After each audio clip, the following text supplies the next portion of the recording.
Hey guys, this is Response coming at you with another audio commentary here. We're going to be talking about learning from a loss.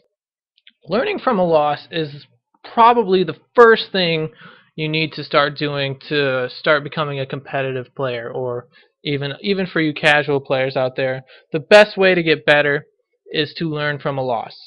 Being able to review your replays and look at them and being able to think about what you could have improved in that game to turn that loss into a win. We're going to talk about making adjustments after a loss. A lot of times players will get stuck in a habit of just going one build order every game, every matchup of whatever matchup it is, and they can't get out of it. I'm going to help you guys see that it is a player dependent thing on what match or what build you do, rather than just a matchup thing. If you're playing an aggressive player, you probably want to make an adjustment to your build order. And I'm going to show you how to think critically about your loss to improve your game. A lot of players just get angry and frustrated when they lose, and they don't take anything or don't learn anything from it. That's not how any player gets better. The way to look at it is, what did my opponent do to make me lose this game? What did he do that was good? And what can I improve on to make what he did not affect me in the next game? Alright, so let's load up a replay here. This is going to be me against QXC. We'll watch everyone's vision. It's best to see everyone's vision, and we'll just start it from here. Yeah, when you're reviewing the replay, you definitely want to watch your opponent's vision as well. You want to see what he did. See, me and him are talking a little bit. Me and QXC are really good friends from way long time ago. But you want to definitely look at what he did, and figure out what you can do to counteract that next time. So Protoss vs. Terran on Scrap Station here. This map, just looking at it, is a bigger map. I'm going to be focusing on my macro build in this game, a macro style in this game, because it is a long rush distance. He either has to go around this long way, or he has to break through these rocks in the middle here. Either way, it's going to take him a while to get to my base.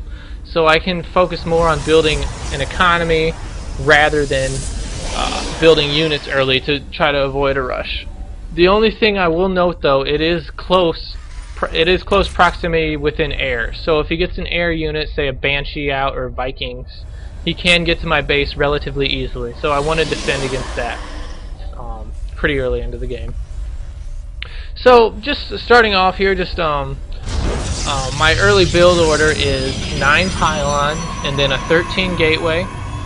This is the most efficient way to get your economy going. You want to get enough probes out to where you're never cutting probes, but you're still able to build units, and that's about where it's at, is 9 pylon and 13 gateway and then 15 assimilator. Basically, you continuously build probes, and when you have that excess minerals, you build the building. At least early game, that's how you do it. And then 16 second pylon. Alright, putting 3 probes on gas here right away. You will need that early gas to be able to get stalkers out, to be able to get sentries out, to be able to defend against his higher tech units. You don't need zealots very early in this matchup because rushes aren't very common. The only thing I will note, though, is if he was to build maybe center raxes, if he was going to proxy, you would need that early zealot a little quicker. So you don't have to build that zealot until after your cybernetics core. You notice I am starting that zealot. That's basically to help defend any early marauder rushes that he could do, which is very common in this matchup. It gets the really fast concussive shells and then gets the marauder and rushes me. And it also helps poke away at any scouting SCVs or anything, helps kill them. Notice I have this probe here, getting good vision of his whole main rush place. So if you were to rush, I'd be able to see it really easily. Again, scouting is so key in this matchup. Alright, so let's look at his build. It's 1 barracks, then he gets the factory, then he starts 2 refineries. This is a very common build. It's called the 1-1-1 build for Terran, I should say. They get 1 barracks, 1 factory, and 1 starport, and it allows them to really diversify their unit productions.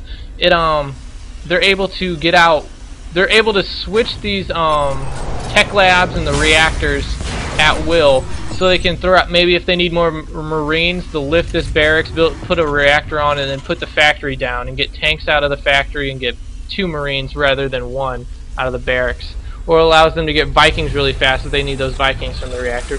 It's just overall it gives them a lot of options as Terran, and that's one of the main strengths of Terran early game, is they have so many different rushes available to them, and that's one thing as Protoss that you have to remember, that they do have a ton of rushes, and just playing safe is the best option most times, because they can always catch you off guard if you try something risky. To end the game very quickly here. So yeah, you see I'm just going 1 gateway and then I'm expanding. This is a very common build for me. I don't see many other players doing it yet. I think it'll catch on more later, once the strategy of the game gets a little more advanced. But right now it's a fairly, I think people think it's a little too risky, I'd say, but it really isn't. Alright, so let's look at his buildings here. He's got, all 3 have tech labs. All 3 of his 111 buildings have tech labs on them. This is gonna mean he's going for some type of Banshee, like a really powerful but not as many units type of rush. So a lot of high-tech Banshees, a lot of high-tech tanks, and a lot of Marauders, which are all very gas intensive, which means he's not gonna have quite as many as if he would have had a reactor on the barracks per se. And just gone Marines, but it means it's going to be a little stronger against just low-tech units like Zealots and Stalkers. Stalkers do really bad against Marauders and tanks, but they're really your only defense against Banshees, so it kind of forces you to go Stalkers. So this is a really nice early harassment here. He's got that Banshee out. It's just going to be doing some scouting here. Notice, like I talked about earlier, that I know this map is really for really good for early air units because of the close air proximity. So I do have Stalkers already ready to defend when he gets there. And now he's just going to be trying to micro against this Banshee here.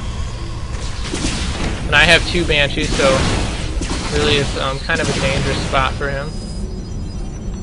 But he is able to get away. Good micro by him. And now this is where it gets tough for me. From me taking this really early expo and him going air plus ground like this makes it very, very, very difficult for me to stop any rushes. To stop this sort of rush, I should say, because it's cutting me in half here. If you see, I have to guard this area, I have to guard this area from Banshees, and I have to guard this area from Banshees.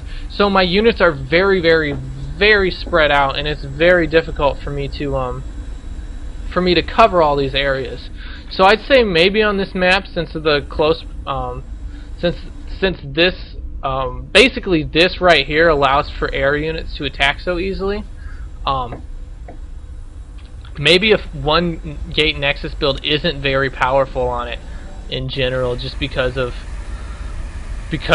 the abuse he can use with the Banshees in back that I have to defend, plus being able to push forward here.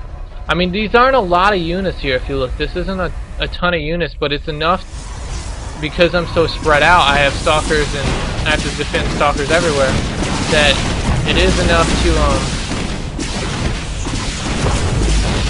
make it very difficult for me. And he does have very good Banshee micro. And you see, I am just trying to wall off my expo here, trying to hold off for a little bit longer. Now, I will say, if I am able to hold this rush off, I am in a pretty good position because he doesn't even have his expo up yet, and I have 3 gateways, so, and an expo up. So I do have that going for me if I can stop this. But I mean, this is just a very tough situation for me because I have to defend this back, I have to defend my expo, and I can't really defend all those places at once.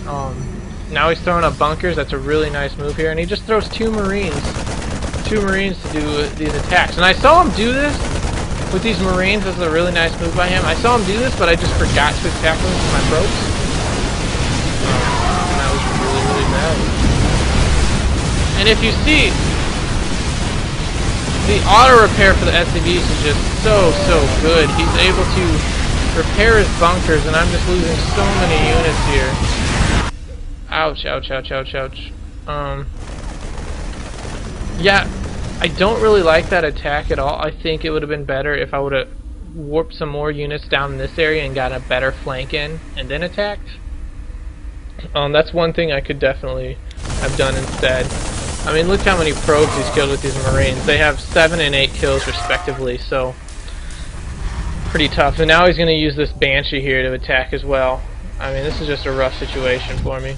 And he's getting his Expo up and adding barracks. Whereas I am just forced to continue to macro to try to stop this rush. I mean, look at that. He's got these 3 Marauders that are all almost dead, but none of them are actually dead yet. So they're able to stay in this bunker and like pretty much live an indefinite amount of time.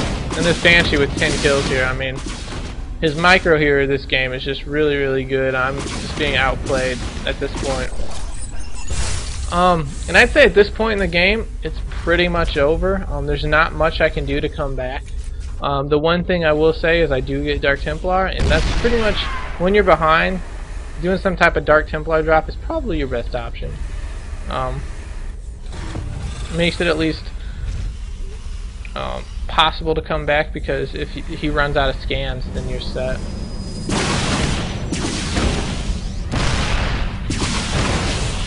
And this auto repair again is just so good. He's able to get a lot of extra hits from the Banshee, and he's just getting so many kills from these tanks. I mean, 10 kills, 11 kills on 4 kills, and 2 tanks. Oof. Tanks are really strong in this game. So yeah, I'm pretty much dead at this point. I should have, like I said, waited a little longer to engage that army and warped in some more units down here, and then broken the rocks maybe even, and come around the backside. But I'm just trying to engage in this little choke point. Just makes this tank so cost effective that it makes it really bad to attack. We'll continue with the replay though. I do start warping in some Dark Templar, for a nice little back attack. I mean, if you look at him, he's 40 supply ahead right now, so I mean, that's quite substantial. C2s are going to work though.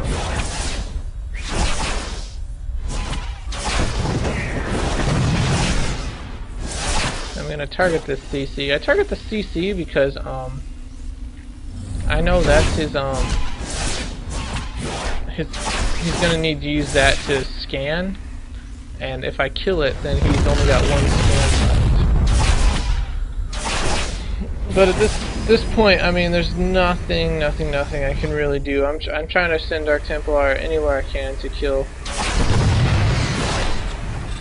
to get some kills in, but it's just too little, too late. Although my Dark Templar have put him in the red supply, he's just gonna stay on this Expo here, and he's got a lot. Like if you look at the SCV count, wow, he's actually at the same SCV count as I am probes. So that's actually fairly interesting. I thought he was a little bit higher than that in the probe count, but or in the SCV count. But I guess he's been microing a lot. Probably a little bit of a mistake though. I do try to get a little too, push a little too far with that DT there.